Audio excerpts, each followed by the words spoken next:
Dear students, in this revision class 2, let us discuss some long answer questions. The questions carrying 6 marks and also problems.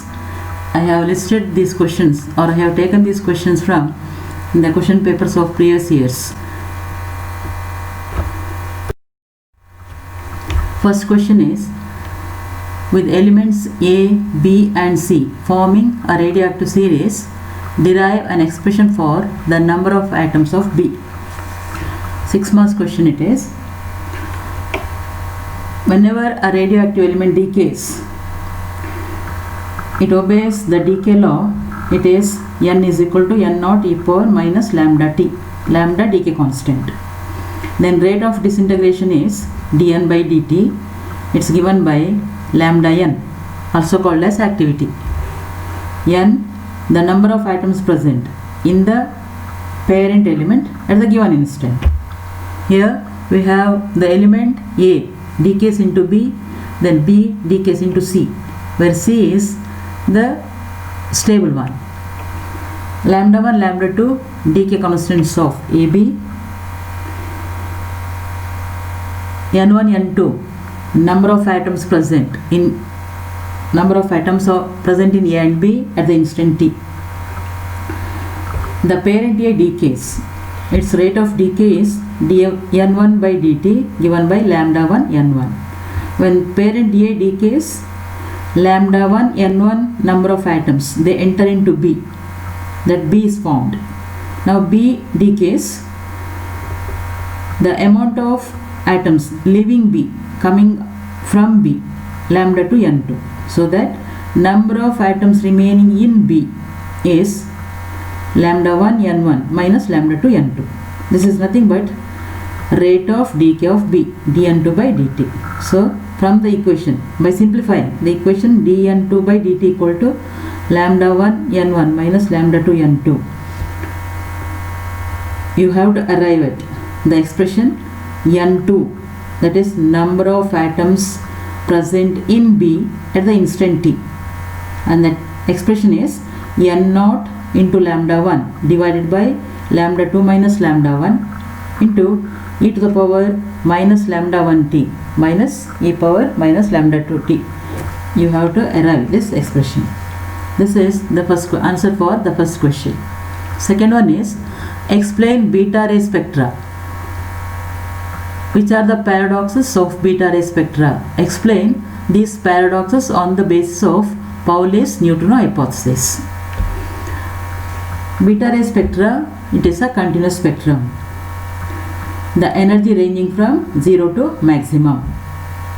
And this beta ray spectrum also consists of line spectrum having discrete energies superimposed on this continuous spectrum. And here energy ranges from 0 to maximum. That maximum energy is called as endpoint energy. And the line spectrum appears due to the electrons ejected from the outer orbit of the atom. And that continuous spectrum of beta ray, it is due to electrons ejected from the nucleus. So beta emission is nothing but emission of electrons from the nucleus. You know the process how an electron comes out of the nucleus. It is due to conversion of a neutron into proton and electron. That electron comes out as the beta particle. And the paradoxes observed in beta ray spectrum are, beta ray spectrum is a continuous one, whereas alpha, X-ray, gamma ray, etc., they exhibit line spectrum.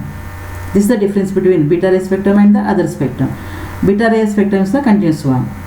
And when in the beta ray spectrum, it is observed that law of conservation of energy is not valid, conservation of momentum is not observed, the conservation of linear momentum is also not observed, and beta particles carrying different energies, and some of them having maximum, some of them having 0, and some of them having energy between 0 and maximum. All these variations could not be explained. These are all the paradoxes. In order to explain these paradoxes, hypothesis proposed by Pauli called Neutrino hypothesis. Here neutrino, the hypothetical particle assumed to give explanation for these paradoxes. So, in order to explain the conservation of angular momentum, conservation of energy, etc., this neutrino was assumed. However, in the process, charge was found to be conserved, mass was found to be conserved, so neutrino was assumed as the particle of zero mass and zero charge. For the conservation of angular momentum, Pauli assumed half angular momentum for this particle, and also in order to explain that variation in energy, Pauli's principle explains that beta particle is emitted with certain energy, the remaining part of energy is carried away by this neutrino. This is how paradoxes are explained using Pauli's neutrino hypothesis.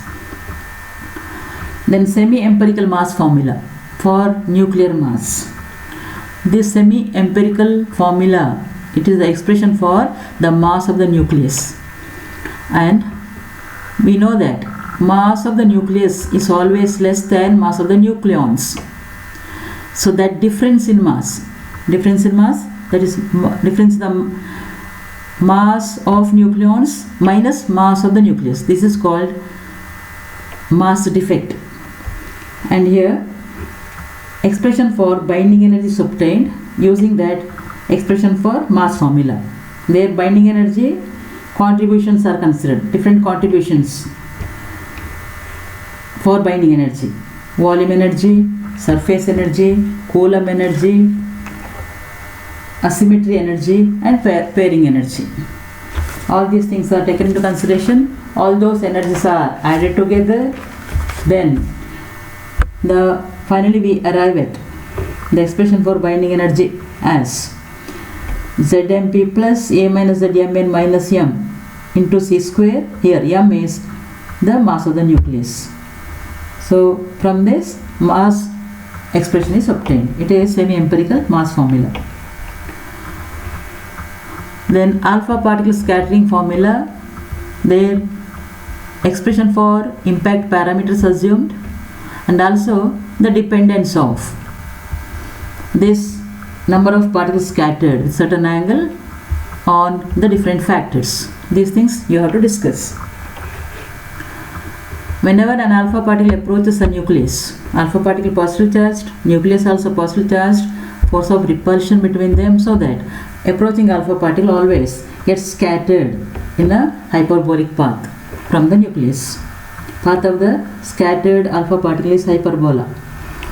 And there the expression for impact parameters assumed. Impact parameter actually the perpendicular distance from the nucleus to the actual direction of the moving alpha particle. That's called impact parameter. Expression you have to assume it is d by 2 cos phi by 2. D is called distance of closest approach.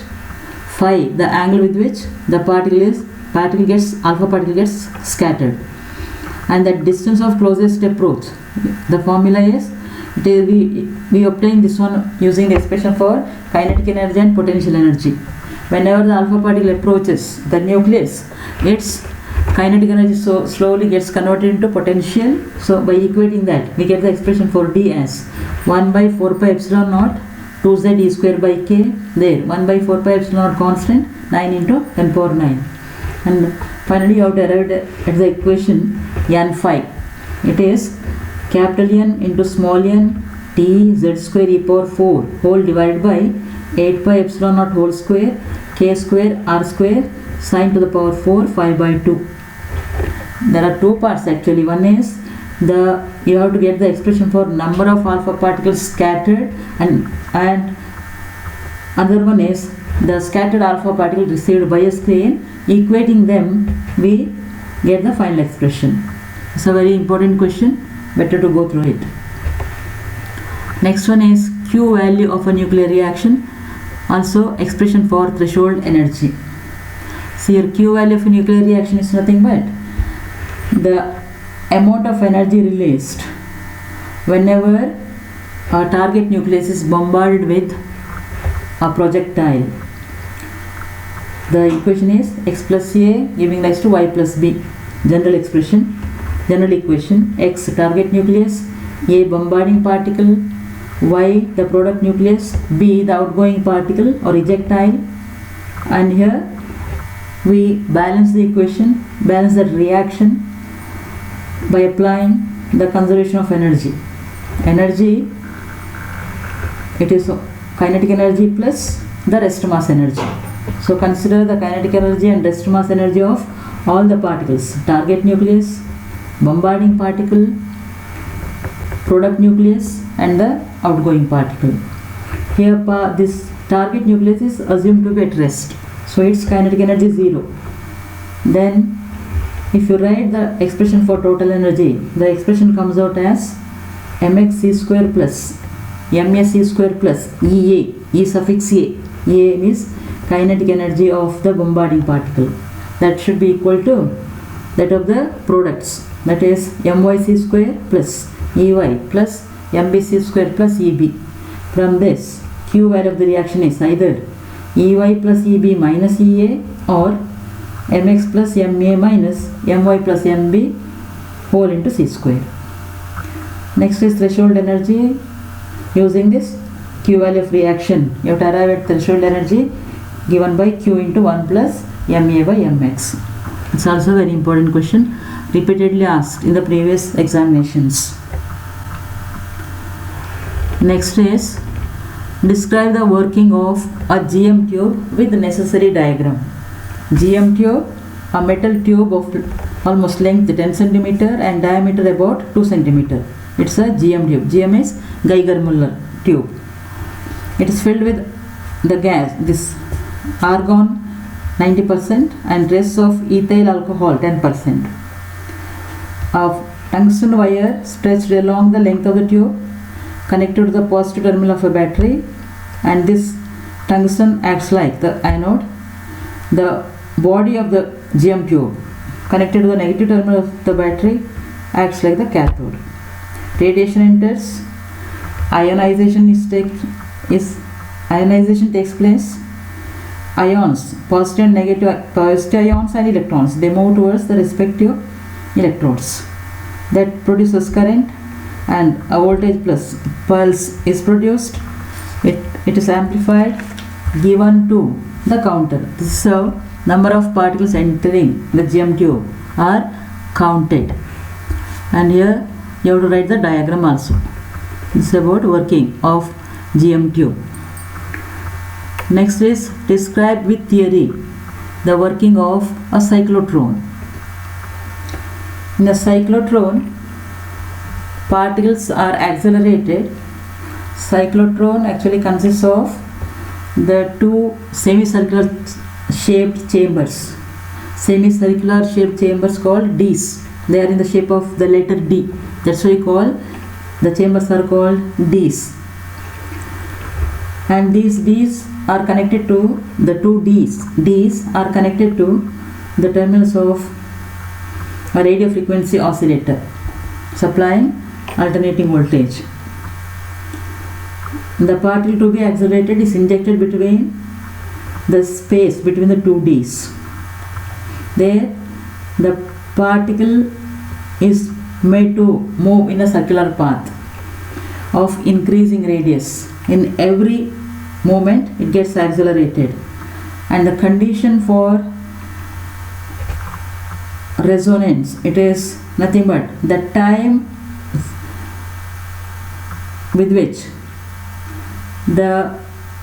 this particle arrives between the Ds, that is adjusted as half the time period of that radio frequency oscillator. Small t is capital T by 2.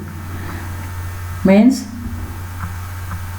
by the time the particle arrives at the border of one of the Ds, there should be phase reversal, so that the two Ds, their polarity gets reversed, so that the particle gets accelerated towards the other chamber, other D. This is how it gets accelerated. Then the resonance condition, you have to arrive at the resonance condition. It is F is equal to BQ by 2 pi m. F frequency of that radio frequency oscillator, B the magnetic field applied. This whole system is kept between the pole pieces of a very strong magnet. B strength of the magnetic field applied, Q charge of that particle accelerated in this cyclotron, M is mass of that charged particle. So F equal to BQ by 2 pi m is the resonance condition just to be satisfied in order to accelerate the particle.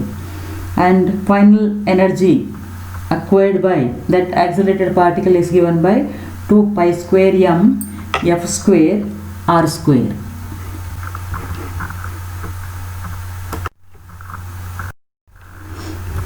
Next one is construction and working of a beta Trone and expression for average energy of the electron per revolution in the accelerator. Here in the beta Trone, the electrons are moving in a circular path of constant radius, and usually electrons are accelerated. Here a varying magnetic field is applied so that an EMF is induced there. Change of magnetic flux takes place, EMF induced. So the working principle is the electromagnetic induction. The working condition for this beta Trone is B average equal to phi by pi r square, where phi is the flux linked with the coil with this chamber of the beta Trone, r is radius of the path of the charged particle. Here usually electrons are accelerated in this. And expression for total energy gained is BERC. B strength of the varying magnetic field applied, E charge of the particle, its electron, R radius of that orbit of the electron, C velocity of light. If n is the number of revolutions completed by the charged particle, that total number of revolutions is given by the expression C divided by 8 pi Fr, and from this we calculate energy per revolution. Energy per revolution means BERC divided by C by 8 pi Fr. That's energy per revolution. Last one is linear accelerator. Linear accelerator is again the accelerator used to accelerate the positive ions, positive charged particles. Linear accelerator consists of an evacuated chamber. Inside that, the cylindrical shaped tubes are arranged. The tubes are called the drift tubes. They are in the increasing length. The charge, and here odd number of drift tubes like 1, 3, 5 etc. are connected to one terminal of the radio frequency oscillator. All even number 2, 4, 6 etc. are connected to the other terminal of a radio frequency oscillator, so that these tubes at one moment all odd number will be positive, the next moment all even number become positive. This is how the polarity alternately changes. Polarity of the tubes alternately changes. And here the tubes are of increasing length. They are arranged in a line. Their length is in the increasing order. Here the charged particle gets accelerated in the gap between any two successive drift tubes, and as it crosses the successive tubes, its velocity goes on increasing, it gets accelerated, and there the velocity of the charged particle when it crosses different drift tubes, it increases in the ratio 1 is to root 2 is to root 3 and so on. Similarly, the length of the tubes are also in the order of 1 is to root 2 is to root 3, and the final velocity, if there are n number of drift tubes, then the final velocity achieved by the charged particle given by 2f ln, where f is frequency of that radio frequency oscillator, Ln, length of the nth tube. Here the important condition is, by the time the charged particle enters a drift tube with a certain velocity, say v1, the first tube, it enters the tube with the velocity say v1, and inside the tube it travels with the same velocity. By the time it reaches the other end of the tube, there will be reverse, the polarity of the tubes gets reversed. Means if 1, 3, 5 are negative, then the next, when it reaches the end, 1, 3, 5 they become positive, the other combination 2, 4, 6 etc. become negative, so that this charged particle gets attracted towards the second tube. So the acceleration takes place in the gap between the drift tubes, and this process continues. Finally, in the nth tube, the velocity becomes maximum, 2f into Ln. The final energy given by the expression half m Vn square, also given by half m n V1 square. This is how the positively charged particle is accelerated in the linear accelerator. And these are the important questions, 6 marks questions. Next is, I have solved some problems, and I have chosen these problems from the question papers, previous question papers. The first one is, isotopes of uranium-238 and 235 occur in nature in the ratio 140:1, assuming that at the time of Earth's formation they were present in equal ratio. Make the estimation of the age of the Earth. Half-lives are given. So as the solution is given there, apply decay law.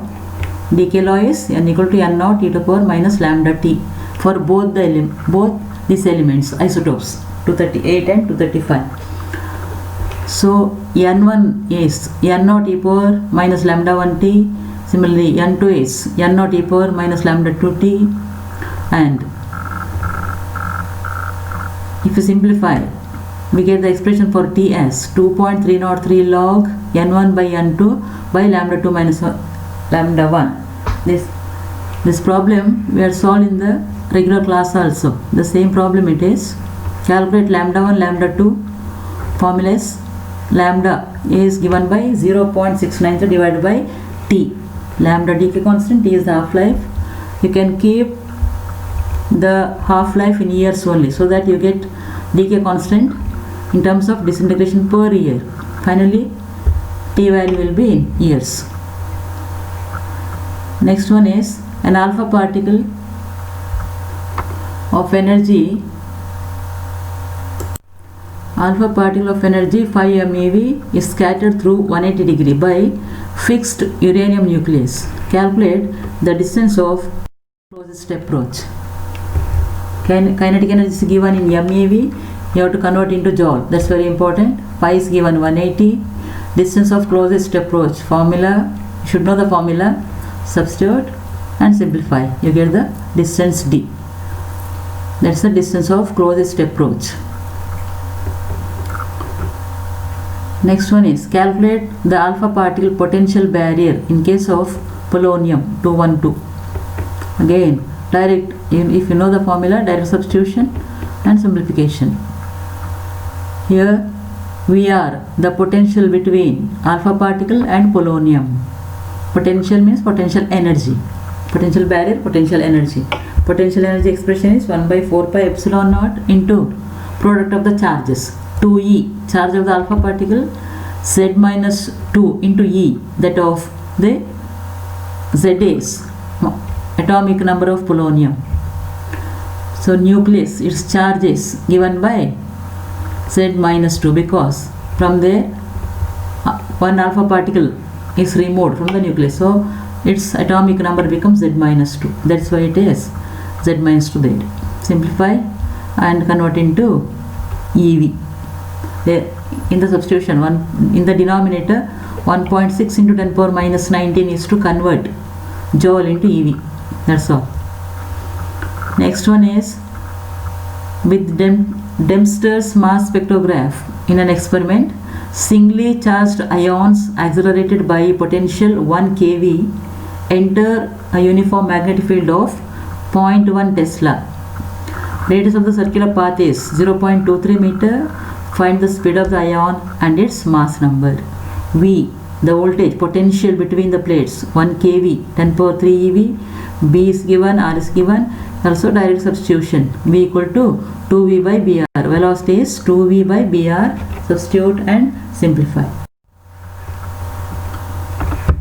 And the same question, you have to calculate the mass number. To calculate mass number, we consider the expression for mass of the nucleus. Mass of the nucleus is mass number into mass of a nucleon. So M is MnA, nothing but Mn, mass of the nucleon.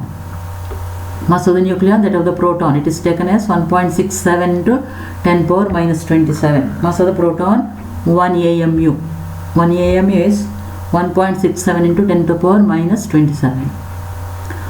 Next is the fusion reaction.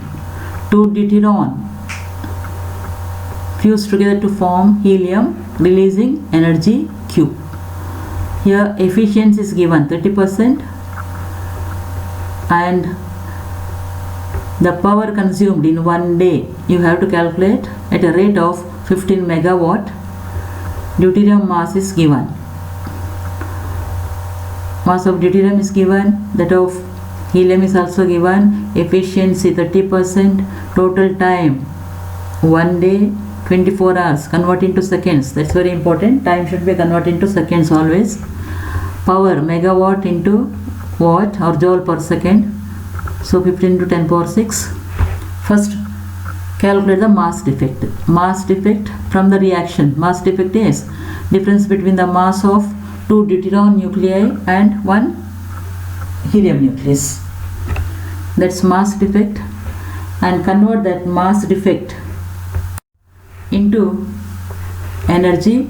Energy equivalent of 1 AMU is 931 MeV. Convert into energy and then into joule. Then calculate the percentage. Efficiency 30%. So the energy comes out as 11.364 into 10 power minus 13. Total energy into 30% means 30 by 100. Then calculate, see, here we have the rate of energy is 15 megawatt, that is 15 into 10 power 6 joule. So total energy produced in 1 day per nuclei given by the product, 15 into 10 power 6 into 24 into 3600. Then energy per fusion, nothing but per fusion means 2 deuterium nuclei are fused together. So energy per fusion is due to 2 nuclei. It is given by 11.364 10 power minus 13. From this calculate the number of nuclei to produce the total energy. 12,960 into 10 power 18 joule. To produce that much energy, what should be the number of nuclei?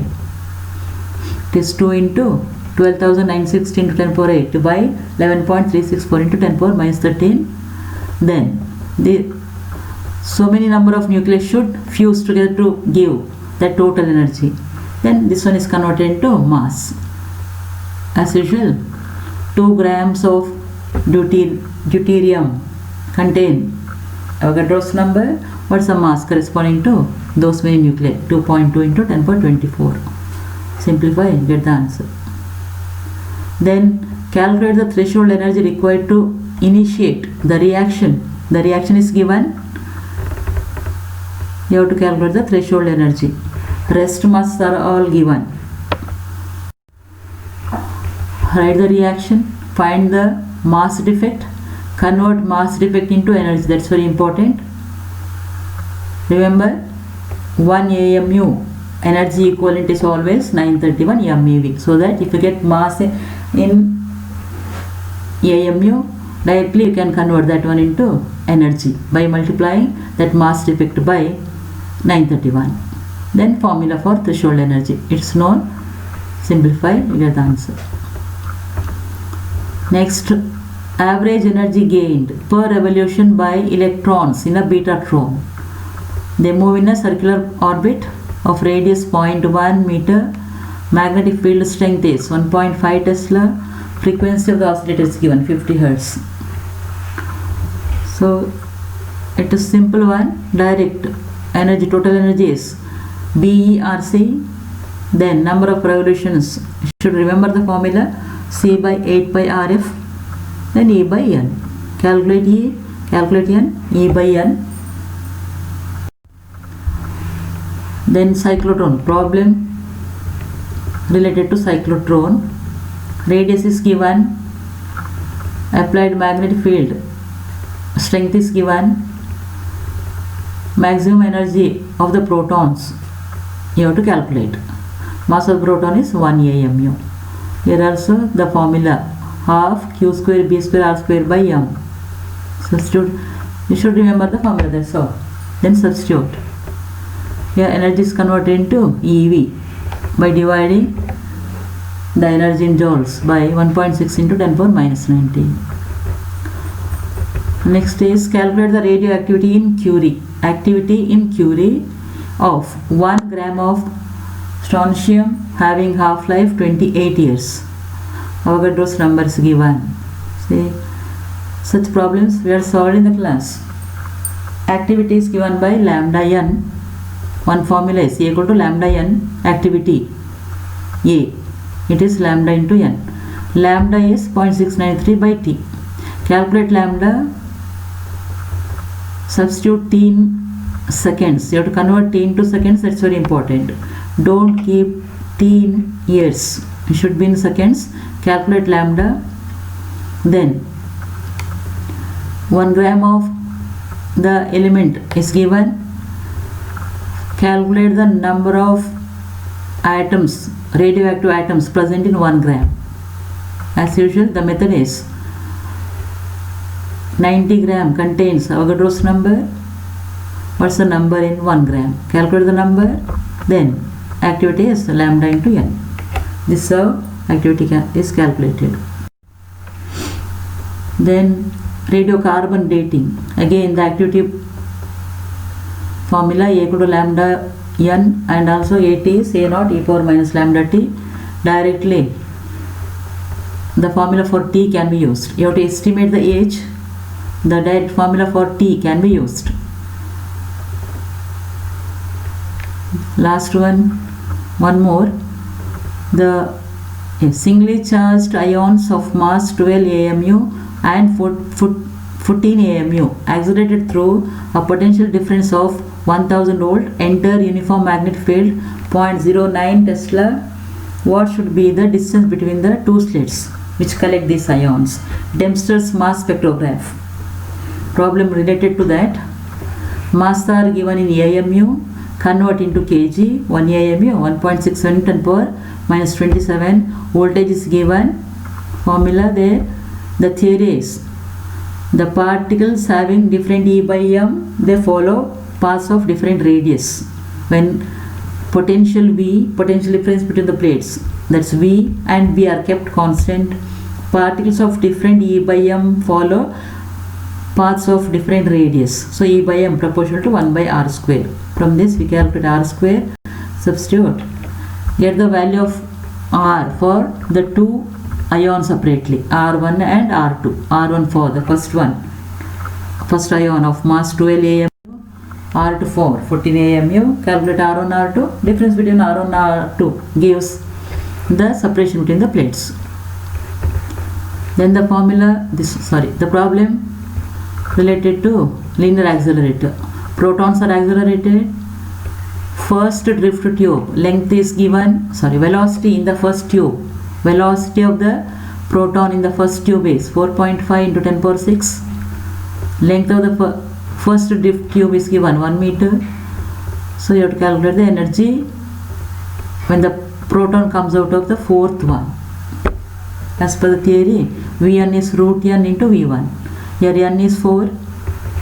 Substitute. You get L, the length of the fourth tube, L4 as root 4 into L1, it is 2 meter. And energy formula half m Vn square or half m n V1 square.